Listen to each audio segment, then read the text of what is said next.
How are you? जो आज के लेक्चर में हम लोग काइनेटिक थ्योरी ऑफ गैसेस को ही कंटिन्यू करने वाले हैं, but kinetic theory of gases में again a very important part which is called specific heat of gas के बारे में हमको स्टडी करना है। क्या? Specific heat of gas. Hope आपको पिछला लेक्चर अच्छा लगा होगा, समझ में भी आया होगा। Kinetic theory of gas related मैंने एक assumptions of kinetic theory of gas और pressure exerted by gas on the wall of container पे डिराइव करके भी दिखाया था। Now in this case, in this lecture we are going to discuss something about specific heat. Specific heat क्या चीज होती है और गैसेस के में उसका क्लासिफिकेशन कैसे होता है and what are the interrelations between the two. ये सारी चीजें हम लोग आज के लेक्चर में कवर करने वाले हैं। तो सबसे पहले मैं आपको समझा दूं स्पेसिफिक हीट क्या चीज होती है ना। सी बच्चों, सबको इतना तो कॉमनली पता ही है कि जब हम किसी भी सब्सटेंस को हीट सप्लाई करते हैं तो बॉडी का टेम्परेचर बढ़ता है। करेक्ट? बॉडी के टेम्परेचर को आपको बढ़ाना है तो उसको हीट सप्लाई करना पड़ेगा, या बॉडी का टेम्परेचर घटाना है तो वहां से हीट निकालना पड़ता है। तो मतलब हीट और टेम्परेचर का कहीं ना कहीं रिलेशन है आपस में। तो किसी भी बॉडी को जब आप हीट सप्लाई करते हो तो बॉडी का टेम्परेचर बढ़ता है, बॉडी से हीट विड्रॉ करते हो तो बॉडी का टेम्परेचर घटता है। अब बॉडी एक सर्टेन टाइम में कितना हीट एब्जॉर्ब करेगा या कितना विड्रॉ करेगा, ये ऑब्वियसली उसके टेम्परेचर पर डिपेंड होता है। इस पे टेम्परेचर पर डिपेंड होता है। कैसे? ये एक्सपेरिमेंटल ऑब्जर्वेशंस है। एक्सपेरिमेंटली ऑब्जर्वेशंस है। It is found that the heat absorbed is always directly proportional to rising temperature of the body. Correct? Rising temperature of the body में शॉर्ट में लिखा हुआ है टेम्परेचर। सी ऑब्वियसली कॉमन सेंस है, अगर किसी बॉडी को आपको रूम टेम्परेचर से 30 डिग्री सेल्सियस से हीट सप्लाई करना है वो जल्दी राइज हो जाएगा। किसी बॉडी का रूम टेम्परेचर से 100 डिग्री सेल्सियस तक लेके आना है तो उसको ज़्यादा टाइम लगेगा। तो जो जितना ज़्यादा टाइम लेगा उतना ज़्यादा हीट एब्जॉर्ब करेगा। तो कहीं ना कहीं heat absorb is directly proportional to rise in temperature. पहला पॉइंट। तो इसको हम ऐसे भी लिख सकते हैं, that heat suppose Q be the heat absorb, it is directly proportional to delta T, that is rise in temperature. Heat absorb is directly proportional to delta T, that is rise in temperature. तो इसको हम ले लेते हैं step number 1। At the same time अगर मैं दूसरा चीज बोलूं, सपोज मेरे पास दो बॉडीज हैं अलग अलग साइजेस की, लाइक दिस वे, एक छोटा साइज है और एक बड़ा साइज का बॉडी है। मुझे दोनों बॉडीज का रूम टेम्परेचर से सपोज 0 से 20, इसको भी 0 से 20 तक हीट सप्लाई करना है। 0 से 20 डिग्री सेल्सियस इसको भी, 0 से 20 डिग्री सेल्सियस इसको भी। तो किस केस में ज्यादा हीट एब्जॉर्ब होगा या ज्यादा हीट रिक्वायर्ड होगा? 0 से 20 छोटा साइज का बॉडी, 0 से 20 बड़े साइज का बॉडी। अगर आप ये एक्सपेरिमेंट करके देखोगे तो आपको पता चलेगा कि जिस बॉडी का मास ज्यादा है, साइज ज्यादा है, ऑब्वियसली मास ज्यादा है, उसको ज्यादा टाइम लगेगा, मतलब ये ज्यादा हीट एब्जॉर्ब करेगा। जिसका साइज छोटा था, मास कम था, उसको कम टाइम लगेगा। तो कहीं ना कहीं हम ये भी बोल सकते हैं कि this heat absorbed is also directly proportional to mass of body. Heat absorbed is also directly proportional to mass of body. So Q is directly proportional to, हम क्या बोल सकते हैं, mass. इसको ले लो step number 2. So heat absorbed is directly proportional to rise in temperature. Heat absorbed is directly proportional to mass. अब इन दोनों experimental verifications को, इन दोनों के एक्सपेरिमेंटल वेरिफिकेशंस को क्या करते हैं, कंबाइन कर देते हैं। तो we can write like this way, heat absorb is directly proportional to mass, directly proportional to delta T, that is rise in temperature. Heat absorbed is directly proportional to mass, directly proportional to rise in temperature. अब आप proportionality sign हटाते हो तो definitely यहाँ पे आपको एक constant की जरूरत पड़ेगी। किसकी जरूरत पड़ेगी? एक कांस्टेंट की। And this time the constant used is C m delta. The constant used is C, where this constant C is known as, obviously it's a constant of proportionality, but इसी को हमने नाम दे दिया specific heat of substance, specific heat of that substance. C stands for specific heat of that substance, और specific heat का अगर मैं mathematical formula derive करूँ तो it will be Q by m delta T, Q by m delta T। यहाँ से आपको मिलता है specific heat का mathematical formula, और इसी मैथमेटिकल फॉर्मूले से आप उसका डेफिनेशन भी डिराइव कर सकते हो। What do you mean by specific heat? This is amount of heat absorb divide by mass divide by delta T. तो आप क्या बोल सकते हैं, specific heat of any substance is defined as the amount of heat absorb by unit mass of that substance, because अब divide करो ना per unit mass, तो unit mass of that substance to rise its temperature through 1 degree Celsius or 1 Kelvin. Definition आप मैं dictate कर रहा हूँ तो आप चाहे लिख सकते हो या फिर बाद में रिकॉर्डेड करके अपने नोटबुक में कॉपी कर लेना, आपको पीडीएफ में मैं अटैच कर दूंगा. So specific heat is defined as the amount of heat absorbed by unit mass of that substance to rise its temperature through 1 degree Celsius or 1 Kelvin. Clear? तो यहाँ से मिलता है आपको specific heat of substance का definition. Amount of heat absorbed by unit mass of substance to rise its temperature through 1 degree Celsius or 1 Kelvin. अब हम इसके यूनिट की भी बात कर लेते हैं. यूनिट की बात करें तो क्या होगा? देखो, इसके दो यूनिट्स आते हैं. अगर आप यूनिट्स देखना चाहो तो इसके दो यूनिट्स हैं. एक होता है मैकेनिकल यूनिट और दूसरा होता है heat unit. SI system, CGS system. Let's see क्या है ये. Heat is basically form of energy. तो एनर्जी को तो हम जूल में भी एक्सप्रेस कर सकते हैं, करेक्ट ना. तो जब हम इसको जूल में एक्सप्रेस करते हैं वर्ग की यूनिट में तो हम उसको बोलते हैं मैकेनिकल यूनिट. और ये होगा जूल पर केजी पर डिग्री सेल्सियस. जूल पर केजी पर डिग्री सेल्सियस राइजिंग टेम्परेचर ना भाई. देन सीजीएस में क्या आएगा? अर्न पर ग्राम पर डिग्री सेल्सियस. क्लियर?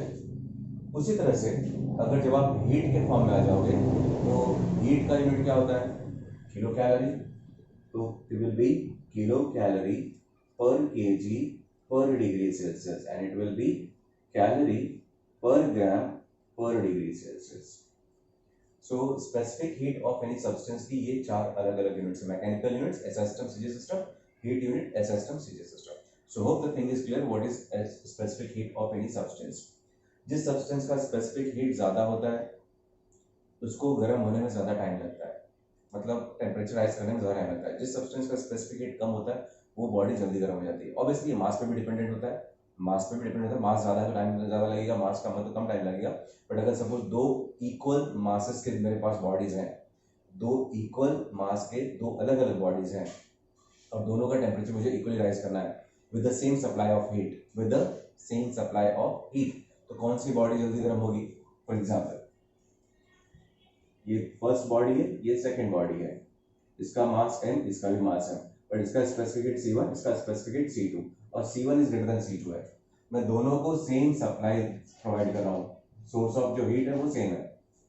तो क्या होगा? कौन सा बॉडी टेम्परेचर जिस बॉडी का जल्दी बढ़ेगा? मान लो मुझे भी इसको 0 से 100 तक राइज करना है और इसको भी 0 से 100 तक ही राइज करना है. मास सेम है, सोर्स ऑफ सप्लाई भी सेम है, बट स्पेसिफिक हीट पहले का ज़्यादा है, दूसरे का कम है. तो जिसका स्पेसिफिक हीट ज़्यादा है उसको ज़्यादा टाइम लगेगा. सपोज ये 0 to 100, इसको भी मैंने हीट सप्लाई किया, इसको भी 0 to 100 सप्लाई किया, बट अगर आप टाइम कंपेयर करोगे तो T1 will be greater than T2 क्योंकि इसकी स्पेसिफिक हीट ज़्यादा है तो इसको ज़्यादा अमाउंट ऑफ हीट रिक्वायर्ड होगा. इसका स्पेसिफिक हीट कम है, उसको कम अमाउंट ऑफ हीट रिक्वायर्ड होता है to raise the temperature equally. So ये है बच्चों स्पेसिफिक हीट का कंसेप्ट.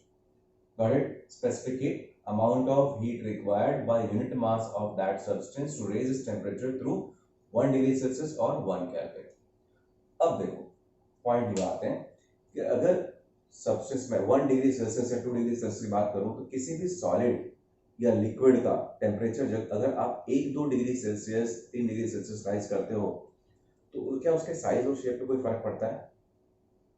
लिक्विड और सॉलिड का टेम्परेचर अगर 2-4 डिग्री भी आपने चेंज किया तो क्या उसके साइज और शेप पे कोई फर्क पड़ता है? एग्जांपल बताओ, जैसे ये पेन है. ये पेन अगर मान लो मेरे सिटी का टेम्परेचर विंटर सीजन में 5 डिग्री 10 डिग्री सेल्सियस तक चला जाता है और समर सीजन में 35 40 45 तक चला जाता है, तो क्या इस पेन के साइज और शेप में कोई फर्क पड़ता है? या आपके घर में रखा हुआ कोई सामान आपने देखा विंटर सीजन में वो छोटा हो गया और समर सीजन में बड़ा हो गया, थर्मल एक्सपेंशन तो आपने पढ़े होगा ना. बट क्या ऐसा कभी देखा अपने घर की चीज़ों को? मतलब सॉलिड और लिक्विड में 2-4-10 डिग्री टेम्परेचर चेंज भी हो जाए ना तो कोई खास फर्क नहीं पड़ता. बट गैसेस के साथ ऐसा नहीं बच्चों. गैसेस में क्या है? Gases are very sensitive towards the change of temperature. उनमें छोटा सा भी चेंज अगर आप टेम्परेचर करोगे ना तो वहां पे ड्रास्टिक चेंज होता है उनके या तो प्रेशर में या तो वॉल्यूम में, या तो प्रेशर में या तो वॉल्यूम में। यही रीजन है कि सॉलिड्स के साथ स्पेसिफिक हीट का और कोई क्लासिफिकेशन नहीं होता। सॉलिड्स और लिक्विड्स के लिए स्पेसिफिक हीट का और कोई फर्दर क्लासिफिकेशन नहीं है, but in case of gases specific heats are further classified into two categories. अब वो दो कैटेगरीज कौन सी है पहले उसको डिस्कस करते हैं। Specific heat in case of gases, उसको दो पार्ट में क्यों डिराइव किया गया, फिर उसका क्या रिलेशन है आपस में, उसको डिस्कस करते हैं। जैसे कि आपको पता ही है गैसेस का, मैंने पिछला part assumption of kinetic theory of gas बता दिया था। गैस मॉलिक्यूल्स का इंटरमॉलिक्यूलर फोर्स ऑफ अट्रैक्शन ना के बराबर होता है, इसलिए वो रैंडमली इधर उधर मटर गश्ती करते रहते हैं। तो अगर किसी भी गैस को मुझे स्टडी करना है तो सबसे पहले मुझे क्या करना पड़ेगा, उसको एक कंटेनर में पैक करना पड़ेगा। तो चलो मैंने एक कंटेनर लिया और उसमें certain amount of gas pack कर दी which is fitted with a piston. अब इसमें गैस मॉलिक्यूल्स हैं, ठीक है, अब कुछ certain amount of gas molecule मैंने इसमें भर दिया। अब होगा क्या अगर मैं इसको हीट सप्लाई करना स्टार्ट करूं, हीट सप्लाई करना स्टार्ट करूं तो जैसे जैसे टेम्परेचर बढ़ेगा, जैसे जैसे टेम्परेचर बढ़ेगा गैस मॉलिक्यूल्स की काइनेटिक एनर्जी बढ़ेगी।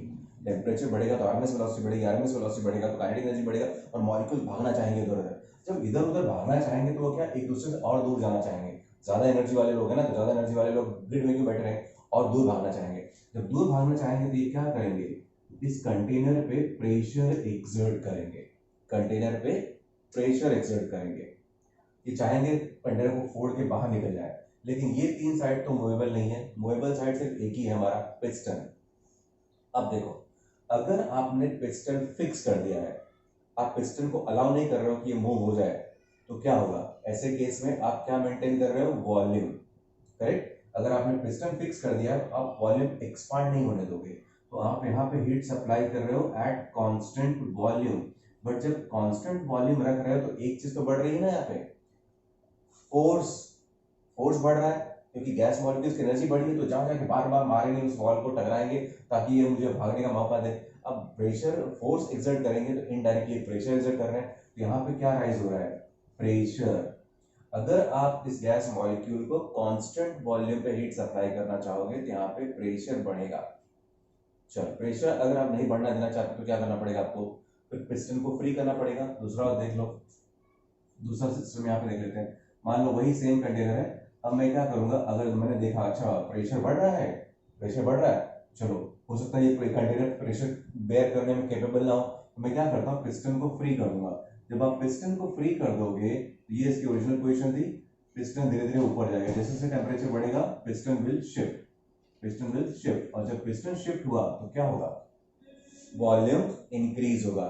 जब पिस्टन मूव कर रहा है ऊपर, इनडायरेक्टली वॉल्यूम इंक्रीज हो रहा है। आपने क्यों पिस्टन फ्री किया, so that pressure remains constant. Pressure बढ़ रहा था धीरे धीरे, तो अगर ऐसा लगता है कंटेनर ब्लास्ट हो जाएगा तो आप प्रेशर को कम करना चाहोगे। प्रेशर कम करने के लिए आपको पिस्टन को मूव करना पड़ेगा, तो यहाँ पे हमने क्या मेंटेन किया, कांस्टेंट प्रेशर। बट जब आप कांस्टेंट प्रेशर मेंटेन करना चाहते हो तो आप किस चीज को अलाउ कर रहे हो बढ़ने के लिए, वॉल्यूम को। तो ऐसे केस में वॉल्यूम बढ़ता है। देखो आपने दोनों ही केसेस में इसको हीट सप्लाई किया है, दोनों ही केसेस में हीट सप्लाई किया है। टेम्परेचर बढ़ाना मेरा मोटो था, मैंने हीट क्यों सप्लाई किया, टेम्परेचर बढ़ाने के लिए। लेकिन जब मैं टेम्परेचर बढ़ाना चाहता हूँ तो वॉल्यूम, इसके गैसेस के साथ दो चीजें होती है, या तो उसका कांस्टेंट वॉल्यूम मेंटेन करूं तो प्रेशर बढ़ने लगता है, और जब मैं प्रेशर मेंटेन करने जाता हूं तो वॉल्यूम बढ़ जाता है। समझ में आया फर्क। सॉलिड में अब ये पेन है, इसका टेम्परेचर बढ़ाओ 5-10 डिग्री सेल्सियस, कोई फर्क नहीं पड़ता, इसके साइज में कोई फर्क पड़ा क्या, नहीं। एटमॉस्फेरिक प्रेशर का कुछ फर्क पड़ा क्या, नहीं। बट गैसेस के साथ ऐसा नहीं होता। Gases are very very sensitive towards change of temperature, gases are very sensitive towards change of temperature, and that is the reason. या तो आप कांस्टेंट वॉल्यूम रखने जाओगे तो प्रेशर बढ़ेगा, और कांस्टेंट प्रेशर रखने जाओगे तो वॉल्यूम बढ़ेगा। कांस्टेंट वॉल्यूम रखोगे तो प्रेशर बढ़ता है, कांस्टेंट प्रेशर रखोगे तो वॉल्यूम बढ़ता है। और यही रीजन है कि स्पेसिफिक हीट को गैसेस के केस में दो पार्ट में डिवाइड कर दिया गया है। कितने पार्ट में, दो पार्ट में। जब आप वॉल्यूम कांस्टेंट रखते हो तो हम उसको बोलते हैं specific heat at constant volume. जब आप प्रेशर मेंटेन करके हीट सप्लाई करते हो तो हम उसको बोलते हैं specific heat at constant pressure. तो गैसेस के पास दो स्पेसिफिक हीट होती है, specific heat at constant pressure and specific heat at constant volume. Hope समझ एक्सपेक्ट करता हूँ कि आपको ये रीजन समझ में आया होगा कि क्यों गैसेस को दो पार्ट में क्लासिफाई किया गया है, स्पेसिफिक हीट और गैसेस को दो पार्ट में क्लासिफाई किया है। क्योंकि जब भी आप हीट सप्लाई करोगे गैस को, तो इन दो में से एक आपको कांस्टेंट मेंटेन करना पड़ता है, क्योंकि ऑटोमेटिकली दूसरा चेंज होगा, एक को मेंटेन करना जाओगे दूसरा चेंज होता है। तो इसलिए स्पेसिफिक हीट को दो पार्ट में क्लासिफाई कर दिया गया, specific heat at constant pressure and specific heat at constant volume. ठीक है, क्लियर, पिक्चर क्लियर है एकदम, क्यों दो रीजन में हमने इसको डिवाइड किया। अब मैं इसको आपका थरो क्लासिफिकेशन बताता हूँ और उसके बाद फिर हम देखेंगे कि दोनों में आपस में रिलेशन क्या है, दोनों में आपस में रिलेशन क्या है।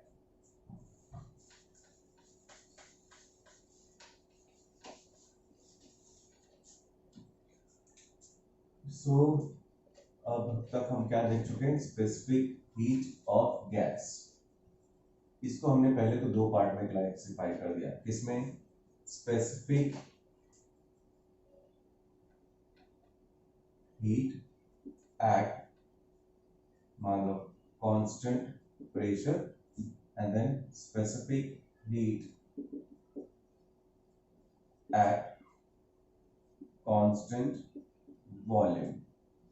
This is for pressure and this is constant volume. ठीक है, अब देखो specific heat at constant pressure अगर आपको डिफाइन करना है तो आप क्या करोगे। अब ऑलरेडी आपको डेफिनेशन तो मालूम ही है, specific heat of any substance को हमने कैसे डिफाइन किया था, amount of heat required by unit mass of that substance to raise its temperature through 1 degree Celsius. लेकिन अगर आप इसको डिफाइन करना चाहो specific heat at constant pressure, कुछ इनोवेटिव नहीं करना है आपको, कुछ इनोवेटिव नहीं करना है, सिर्फ ऊपर स्टेटमेंट में लास्ट में ऐड कर दो एट कांस्टेंट प्रेशर। तो specific heat specific heat of gas at constant pressure is defined as the amount of heat required by unit mass of that substance to raise its temperature through 1 degree Celsius or 1 Kelvin at constant pressure. Simple. अब for specific heat at constant volume को कैसे define करोगे, amount of heat required by unit mass of any gas to raise its temperature through 1 degree Celsius or 1 Kelvin at constant volume. Statement वही रहेगा, सिर्फ at the end आप क्या करने वाले हो, यहाँ पे कांस्टेंट प्रेशर ऐड कर दोगे, यहाँ पे कांस्टेंट वॉल्यूम ऐड कर दोगे। लेकिन अब देखो ये क्लासिफिकेशन ही खत्म नहीं होता है, इसका और क्लासिफिकेशन है। Specific heat at constant pressure और specific heat at constant volume को फिर से हम दो पार्ट में क्लासिफाई कर सकते हैं, फिर से दो पार्ट में क्लासिफाई कर सकते हैं। ये क्लासिफिकेशन किस पे डिपेंडेंट है, ये डिपेंड है अमाउंट ऑफ मास पे, अमाउंट ऑफ मास पे। अगर सपोज मास आपने 1 kg लिया है तो this is known as principal specific heat, this is called as principal specific heat at constant pressure. और अगर मास 1 मोल है, amount of the substance taken as 1 mole, तो that is known as molar specific heat, molar specific heat at constant pressure। Got it? Molar specific heat को हम capital CP से represent करते हैं, principal को small से। यही सेम क्लासिफिकेशन फिर यहाँ पे भी हो जाता है। अगर mass of the substance is 1 kg, तो that will be known as principal specific heat at constant volume। but अगर mass of the substance is 1 mole, mass of the substance is 1 mole, so that is known as molar specific heat, is known as molar specific heat at constant volume। Classification समझ में आया। Again यहाँ पे भी principal को हम small CV से indicate करते हैं, मोलर को कैपिटल सीवी से इंडिकेट करते हैं। और इन दोनों का आपस में क्या रिलेशन है, रिलेशन ऐसा है, molar specific heat, molar specific heat is always equal to molecular weight into principal specific heat, molecular weight into principal specific heat।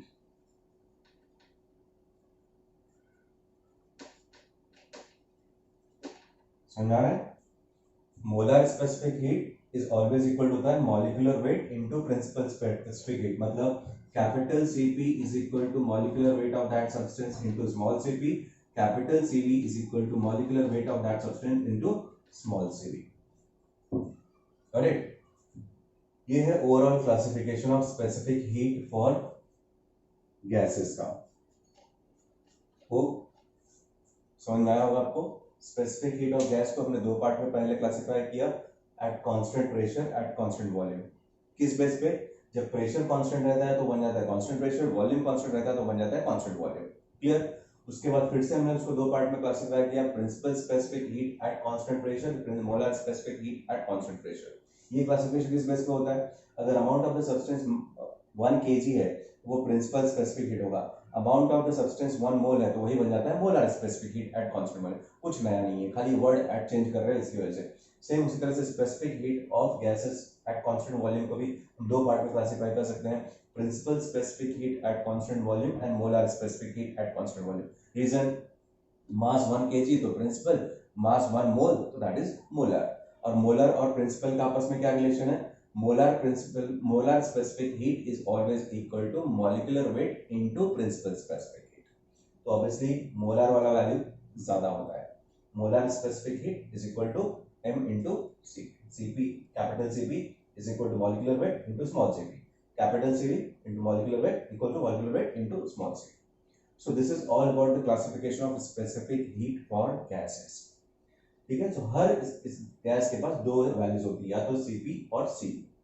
अब वो चाहे मोलर हो चाहे प्रिंसिपल हो, बट दो टाइप की होती है, प्रिंसिपल स्पेसिफिक हीट और molar specific heat, plus specific heat at constant pressure, specific heat at constant volume. अब अगले सेगमेंट में अपने को ये देखना है, अगले सेगमेंट में अपने को ये देखना है कि दोनों में से की वैल्यू किसकी ज्यादा होती है, और अगर एक की वैल्यू ज्यादा है एक की वैल्यू कम है तो फिर डिफरेंस क्या होता है उनके बीच में, आपस में उनमें डिफरेंस क्या होता है।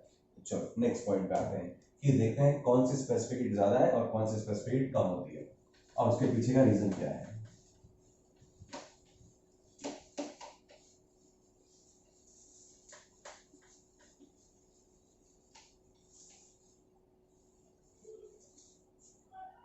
चलो देखो, मैंने क्या करना है अभी, मैं दो कंटेनर लेने वाला हूं, दोनों में सेम अमाउंट ऑफ गैस भरूंगा, दोनों में सेम अमाउंट ऑफ गैस मुझे फिल करनी है। ठीक है?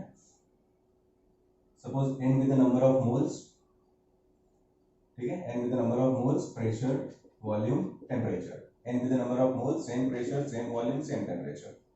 ठीक है? ये इसका पिस्टन है। अब पहले केस में मैं क्या करने वाला हूं ना, पहले केस में मुझे कांस्टेंट वॉल्यूम रखना है और दूसरे केस में कांस्टेंट प्रेशर रखना है। This is I am supplying heat in part 1, this is part 2। Part 2 में मैं कांस्टेंट वॉल्यूम मेंटेन करने वाला हूं। Part 1 eight constant volume, eight constant volume. पहले इसको समझ लेते हैं। देखो, pressure P, volume V, temperature T। Obviously temperature तो मैं राइज करने वाला ही हूँ, टेम्परेचर मैं राइज करने वाला ही हूँ, बट कीपिंग वॉल्यूम कांस्टेंट। तो जब आप हीट सप्लाई कर रहे हो, इसमें वॉल्यूम कांस्टेंट करना है तो आपको पिस्टन को फिक्स कर देना पड़ेगा। पिस्टन को आप हिलने नहीं दोगे। जब आप पिस्टन को हिलने नहीं दोगे तो जब आप हीट सप्लाई कर रहे हो तो ऑब्वियसली मॉलिक्यूल्स की काइनेटिक एनर्जी बढ़ रही है, मॉलिक्यूल्स की काइनेटिक एनर्जी बढ़ेगी, काइनेटिक एनर्जी बढ़ेगी तो they will try to expand, और वो क्या करेंगे? प्रेशर एक्सर्ट करेंगे, इस पे प्रेशर एक्सर्ट करेंगे। प्रेशर एक्सर्ट करेंगे तो होने दो, कोई प्रॉब्लम नहीं। सपोज हमारा कंटेनर कैपेबल है उस प्रेशर को झेल लेने के लिए, कितना भी प्रेशर बढ़ाओ कंटेनर हमारा झेल लेगा उसको। तो क्या होगा? सिर्फ ऑब्जर्वेबल चेंज आपको एक ही दिखाई देगा, क्या? राइज इन टेम्परेचर, क्योंकि प्रेशर तो कंटेनर झेल ले रहा है ना, प्रेशर तो हम देख ही नहीं रहे, प्रेशर बढ़ रहा है घट रहा है, उससे हमारा कोई लेना देना नहीं। हमको जो ऑब्जर्वेबल चेंज दिखाई दे रहा है वो है सिर्फ राइज इन टेम्परेचर, बॉडी का टेम्परेचर, मतलब गैस का टेम्परेचर बढ़ रहा है। तो ऐसे केस में आप हीट सप्लाई करो किस पे? कांस्टेंट वॉल्यूम पे। इन शॉर्ट, जब आप कांस्टेंट वॉल्यूम पे हीट सप्लाई करते हो तो आपको सिर्फ एक और एक ही चेंज दिखाई देता है, वो क्या है? Rise in temperature. जैसा हमको पता है heat supplied is equal to, heat supplied is equal, हमने फॉर्मूला पढ़ा था अभी, mc डेल्टा t, बट यहाँ पे मैं मास को मोल में ले रहा हूँ, मास को मोल में ले रहा हूँ, तो ये फॉर्मूला कब यूज होता है? जब आप प्रिंसिपल स्पेसिफिक हीट यूज करते हो। जब आप मोल्स में यूज फॉर्मूला यूज करोगे तो m की जगह पे क्या आ जाएगा? n, number of moles. q is equal to n c delta T, but c कौन सा है? Specific heat. ऑब्वियसली आप क्या मेंटेन कर रहे हो? Constant volume. तो यहाँ पे क्या आएगा? n cvdt, the heat supplied at constant volume will be utilized just to rise the temperature। और कितना हीट एब्जॉर्ब किया वो कैसे पता चलेगा? इस फॉर्मूले से। तो heat absorb will be given by n cvdt। Clear है? पहले स्टार्टिंग में मैंने ये स्पेसिफिक डिफाइन करते समय आपको फॉर्मूला बताया था q is equal to m c delta t, but यहाँ पे m मैं नहीं यूज कर रहा हूँ। क्यों? क्योंकि मैंने यहाँ पे मास को मोल में काउंट किया है। तो जब मास को आप मोल में काउंट करते हो तो यहाँ पे नंबर मास में नंबर ऑफ मोल्स आ जाता है। तो Q is equal to n C V D T, ये आपका इक्वेशन नंबर 1। क्लियर है? जब आप कांस्टेंट वॉल्यूम मेंटेन करके हीट सप्लाई कर रहे हो, कांस्टेंट वॉल्यूम को, तो पूरा का पूरा हीट कहां पे जा रहा है? सिर्फ और सिर्फ टेम्परेचर राइज करने में। इसलिए इस केस में टेम्परेचर बहुत तेजी से बढ़ेगा, टेम्परेचर बहुत तेजी से बढ़ेगा। फाइन, चलो समझ में आ गया। अब आते हैं केस 2 पे। पार्ट 2 में हमने क्या मेंटेन किया है? Constant pressure. देखो, जब आपको प्रेशर मेंटेन करना है तो आपको क्या करना पड़ेगा? इस पिस्टन को फ्री रखना पड़ेगा। जब आप हीट सप्लाई करोगे तो टेम्परेचर बढ़ेगा, टेम्परेचर बढ़ेगा तो मॉलिक्यूल्स की काइनेटिक एनर्जी बढ़ेगी, फिर मॉलिक्यूल्स एक्सपांड होना चाहेंगे, एक्सपांड होंगे तो ये प्रेशर एक्सर्ट करेंगे। लेकिन इस बार मुझे प्रेशर को बढ़ने नहीं देना है। प्रेशर को अगर आप बढ़ने नहीं देना चाहते हो तो आपको क्या करना पड़ेगा? इस पिस्टन को फ्री रखना पड़ेगा। जैसे जैसे टेम्परेचर बढ़ेगा वैसे वैसे एक्सपांशन होगा, और एक्सपांशन होकर सपोज फाइनली पिस्टन यहां तक गया। तो अब देखो इस केस में क्या हुआ? इंक्रीज इन वॉल्यूम हुआ। टेम्परेचर तो नो डाउट बढ़ेगा, हीट सप्लाई करो तो बाबा कॉमन सेंस है ना यार, हीट सप्लाई करो तो टेम्परेचर बढ़ेगा, बट टेम्परेचर बढ़ेगा उसके साथ साथ में एक और चेंज आपको ऑब्जर्वेबल दिखाई दे रहा है। पिस्टन खसक रहा है, पिस्टन खसक रहा है। पिस्टन क्यों खसक रहा है? पिस्टन इसलिए खसक रहा है क्योंकि गैसेस प्रेशर एक्सर्ट कर रहे हैं, और प्रेशर के इन्फ्लुएंस से यानी फोर्स के इन्फ्लुएंस से पिस्टन को खसका रहे हैं। तो पिस्टन को खसकाने में तो फ्री ऑफ कॉस्ट तो पिस्टन खसकेगा नहीं। पिस्टन टाइट था, उस टाइट पिस्टन को भी अगर गैसेस ने खसकाया है, इसका मतलब उन्होंने वॉल्यूम इंक्रीज किया। लेकिन वॉल्यूम इंक्रीज इतने आसानी से नहीं हुआ होगा, वॉल्यूम इंक्रीज इतने आसानी से नहीं हुआ होगा। इन्होंने फोर्स एक्सर्ट किया और फोर्स को अप्लाई करके वर्क परफॉर्म किया है। इस केस में क्या हो रहा है? देखो, अब जो भी आप हीट सप्लाई कर रहे हो वो दो जगह पे यूटिलाइज हो रही है। एक तो to increase the temperature, that is so called as increase in internal energy.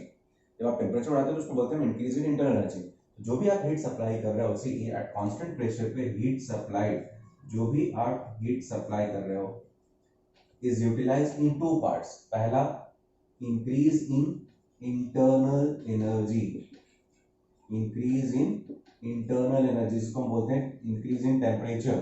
दूसरा, वर्क डन। वर्क डन कहां पे? To increase in volume. Work done to increase in volume. तो दूसरा पार्ट यहां पे यूटिलाइज हो रहा है। चलो अब देखते हैं। Suppose heat supplied is Q, ये था आपका heat supplied eight constant volume. Now heat supplied eight constant pressure, क्योंकि पिस्टन खसकेगा तो प्रेशर बढ़ेगा नहीं, प्रेशर मेंटेन हो जाएगा। अब इंक्रीज इन इंटरनल एनर्जी क्या होती है? जब तक टेम्परेचर बढ़ता रहता है तब तक वॉल्यूम कांस्टेंट रहता है, तब तक वॉल्यूम कांस्टेंट रहता है। तो जो भी हीट सप्लाई हो रही है, जो भी हीट एब्जॉर्ब हो रही है, वो कांस्टेंट वॉल्यूम पे यूज हो रही है। तो इसको आप QV ही लिख सकते हो। क्या लिख सकते हो? QV, heat supplied eight constant volume. क्योंकि जब तक टेम्परेचर बढ़ता है तब तक वॉल्यूम नहीं बढ़ता। टेम्परेचर बढ़ता है तो सब मान के चलते हैं वॉल्यूम कांस्टेंट रहता है, वहां पे वो एक्सपांड होने में वर्क नहीं दे रहा है। तो जो भी एनर्जी इंटरनल एनर्जी से बढ़ाती है वो है QV। वर्क डन को हम ऐसे लिख सकते हैं P डेल्टा V, ये हमने पढ़ा हुआ है ऑलरेडी पहले भी। Work done while increasing the volume of gas at constant pressure is given by P delta V। चलो कोई बात नहीं। अब यहाँ पे देखो QP का क्या होगा? अकॉर्डिंग टू दिस रिलेशन, अगर heat absorbed at constant volume is NCV/dt, तो heat absorbed at constant pressure will be equal to NCP/dt, NCP/dt। ठीक है, यहाँ पे मैं मोलर स्पेसिफिक हीट की बात कर रहा हूँ, तो कैपिटल से रहे सारे कैपिटल मान के चलो, equals to NCV/dt। This is P delta V। अगर आइडियल गैस इक्वेशन आपको पता है तो PV इज इक्वल टू क्या होता है? NRT। PV is equal to NRT। अगर आप टेम्परेचर बढ़ाते हो तो ऑब्वियसली वॉल्यूम बढ़ रहा है, तो पी डेल्टा वी को हम ऐसे लिख सकते हैं एन आर डेल्टा टी। तो यहाँ पे क्या आ जाएगा N R delta T, C N c p d t is equal to N c p d t plus N R delta T, N R delta T. अब देखो ये तो रिलेशन मुझे मिल गया, अब मैं आगे बढ़ूं उसके पहले कंपेयर कर लेते हैं। चलो एनसीपीडीटी कुछ एनसीपीडीटी एनआरडीटी, सब में क्या कॉमन है, एन एन एन कॉमन है, delta D delta D delta D common है। तो हमारे पास क्या बच रहा है, जो कॉमन फैक्टर्स उनको ऐड कर दो, तो बचेगा आपके पास इस तरफ Cp is equal to Cv plus R और Cp minus Cv is equal to R, Cp minus Cv is equal to R। बच्चों ये रिलेशन कुछ और नहीं है, this relation Cp minus Cv is equal to R is known as Mayer's relation, is known as Mayer's relation। इस equation को बोलते हैं Mayer's relation, Cp minus Cv is equal to R। अब ये इक्वेशन देख के आपको समझ में आ गया होगा कि which one is greater, Cp और Cv, Cp और Cv, obviously Cp minus Cv is equal to R है, so therefore what I can say Cp is greater than Cv, मतलब specific heat at constant pressure is greater than specific heat at constant volume। अब इसको भी समझ लो, Cp greater क्यों होता है, specific heat at constant pressure he greater क्यों होता है, क्यों, क्योंकि यहाँ पे जो आप हीट सप्लाई करते हो वो दो पार्ट में यूटिलाइज होती है, part of heat is utilized to rise the temperature and part of heat is utilized to rise in volume। जबकि जब आप कांस्टेंट वॉल्यूम मेंटेन करके हीट सप्लाई करते हो, कांस्टेंट वॉल्यूम मेंटेन करके हीट सप्लाई करते हो, तो पूरा का पूरा हीट टेम्परेचर राइज करने में जाता है। तो इस केस में टेम्परेचर जल्दी राइज होगा और इस केस में टेम्परेचर स्लोली राइज होगा। बच्चों यही कंसेप्ट है प्रेशर कुकर के पीछे। घर में के प्रेशर कुकर होगा, प्रेशर कुकर में खाना जल्दी क्यों पकता है, प्रेशर कुकर में खाना क्यों जल्दी पकता है, क्योंकि वहां पे हम कांस्टेंट वॉल्यूम मेंटेन करते हैं, कांस्टेंट वॉल्यूम के ऊपर कंटेनर पैक होता है, हम गैस को बाहर निकलने नहीं देते, वॉल्यूम बढ़ता नहीं है, वॉल्यूम बढ़ता नहीं है, इसलिए पूरा का पूरा हीट यूटिलाइज होता है टू राइज द टेम्परेचर, इसलिए कुकर में टेम्परेचर जल्दी बढ़ता है प्रेशर कुकर में और खाना जल्दी पकता है। जबकि ओपन कंटेनर में हम क्या करते हैं, ढक्कन रख दिया, गैस बनती है, वो बाहर निकलती रहती है, एक्सपांड होता रहता है, तो part of heat is utilise to temperature but remaining part कहाँ चला जाता है, गैस का वॉल्यूम इंक्रीज करने में, इसलिए ओपन कंटेनर में खाना पकाने में टाइम ज्यादा लगता है compare to this. So hope आपको ये पूरा स्पेसिफिक हीट का कंसेप्ट समझ में आया होगा, classification of specific heat and Mayer's relation. ये क्वेश्चन कभी-कभी बोर्ड एग्जाम में आ जाता है 2 मार्क के लिए, state and explain what is Mayer's relation. So यही बच्चों मेयर्स रिलेशन है, Cp minus Cv is equal to R। So hope करता हूँ आपको पूरा लेक्चर अच्छी तरह समझ में आया होगा, और कहीं कोई डाउट क्वेरी होगी तो you can ask me in comment box. Okay, videos देखते रहो, पढ़ते रहो, टाटा बाय बाय।